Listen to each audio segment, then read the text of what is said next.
Let us discuss about global mobility and international HR postings.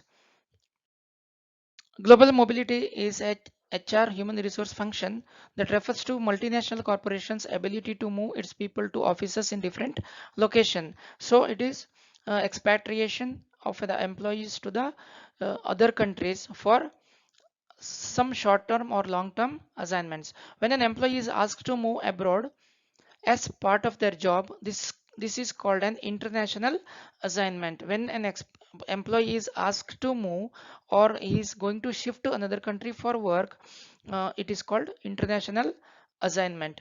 The term international assignment services refers to the HR processes that must be carried out to move and maintain employees in a new country, that we already discussed in the previous videos. Services include expatriate payroll, compensation and benefits, rewards, immigration and tax issues.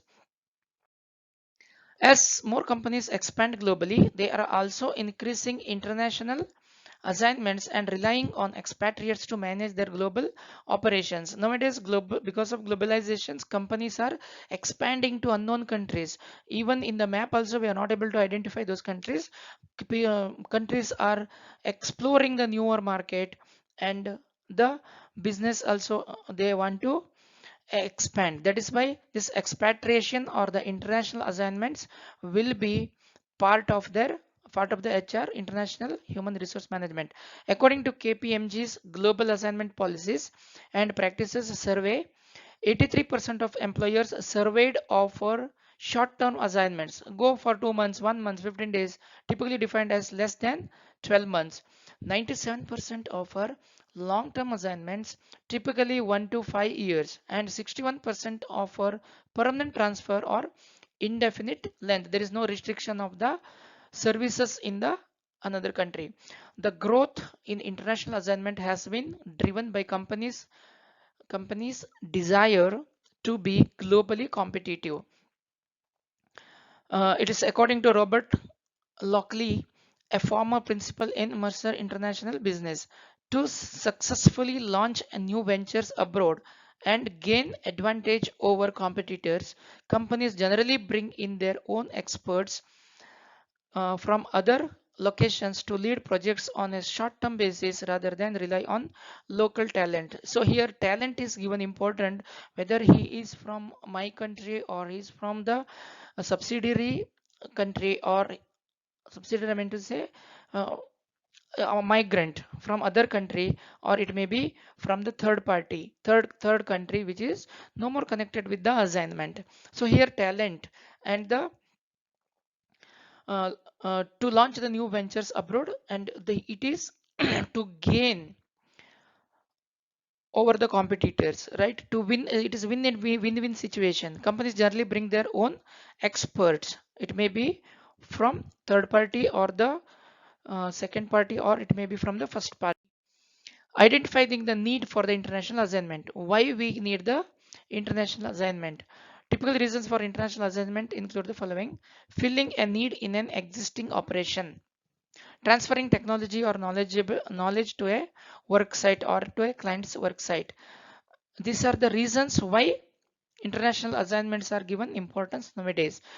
Third one is developing an individual's career through challenging tasks in an international setting, analyzing the market to see whether the company's products or services will attract clients and users in the another country, launching a new product or service. The goal of the international assignment will determine the assignment's length and help identify potential candidates.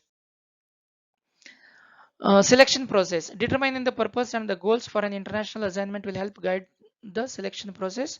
A technical person may be best suited for transferring technology, whereas a sales executive may be most effective launching in a new product or services. So it depends upon their expertise. So salesperson can be for marketing or sales, or for the new product launch or the service launch.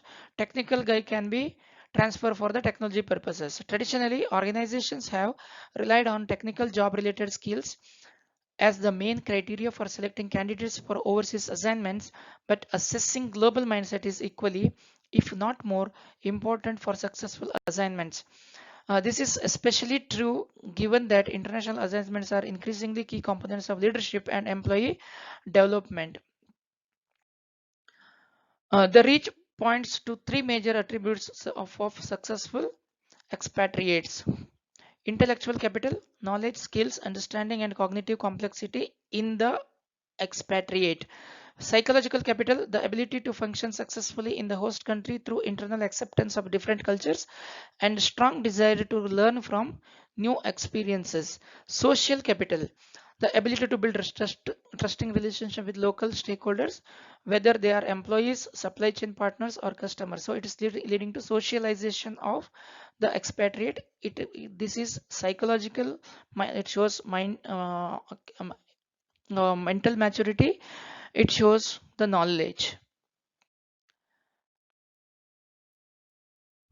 In particular, expatriates need to possess a number of vital characteristics to perform successfully on assignment. Among the necessary traits are the confidence and the self-reliance, independent perseverance and work ethic, flexibility and problem-solving skills, resilience, adaptability, ability to deal with ambiguity. So, able to make a decision in confused state. Tolerance and interpersonal skills, social sensitivity, observational capability, listening skill, communication skills are part of this. A skill at handling and initiating the change. Personal drivers and anchors, willingness to take risk. Preparing for the assignment. An international assignment agreement that outlines the specifics of the assignment and documents agreement by the employer and the expatriate is necessary.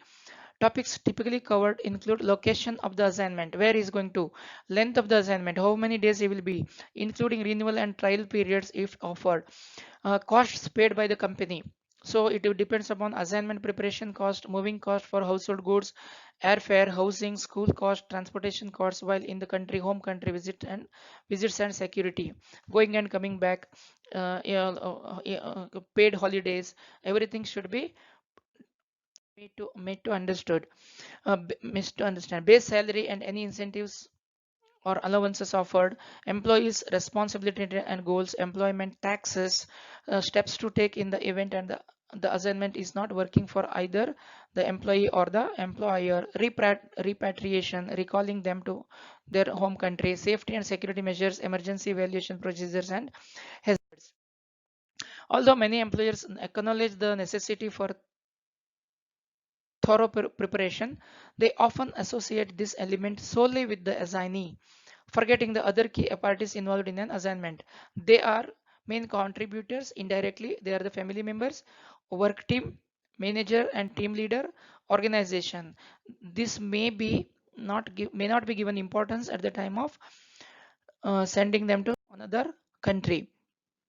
To help the expatriate succeed, organizations are advised to invest in cross-cultural training before the relocation. These are all the things we already discussed. These slides will give you the summary of the subjects which we already discussed. So prepares the individual family mentally for the move, removes some of the unknown, increases self-awareness and cross-cultural understanding, provides opportunity to address. It is all because of CCT. Cross-cultural training provides the opportunity to address questions and anxieties in a supportive environment, motivates and excites. Oh, I'm going. That kind of excitement. Reduces the stress and provides coping strategies. Coping strategies means how to manage, uh, or these are how tackling the different situation. Eases the settling in process, reduces the chances of relocation failure. Next, what we have to discuss is employment laws.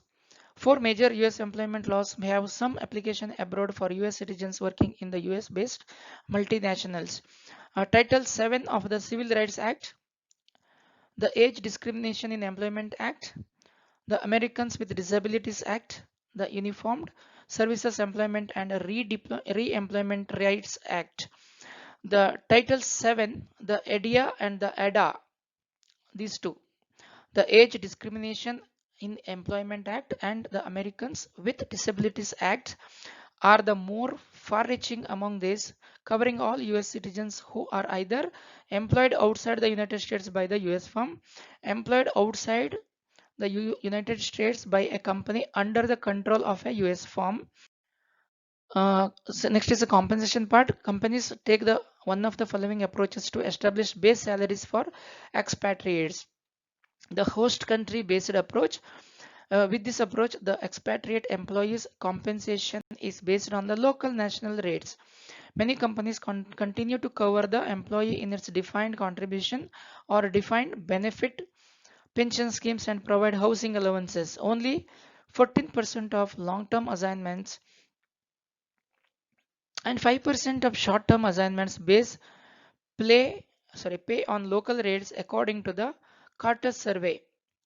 Only 14% of the long-term assignments pay as per the host country based approach, and 5% short-term assignments are using this strategy or the approach. The headquarters based approach, this approach assumes that all assignees, regardless of location, are in one country, that is US company pays all assignees a US based salary regardless of geography. If an American manager is posted to India, he will drawing not Indian based say compensation, he draws headquarter or US based compensation. Carter's found that a small percentage of companies use headquarters based approaches for long term assignments, just 4%, and short term assignments for 5%.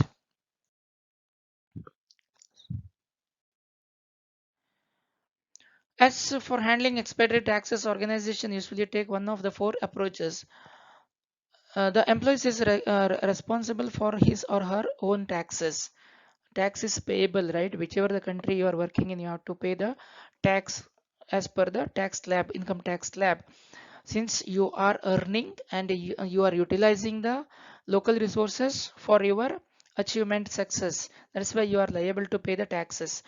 The employer determines tax reimbursement on a case by case basis.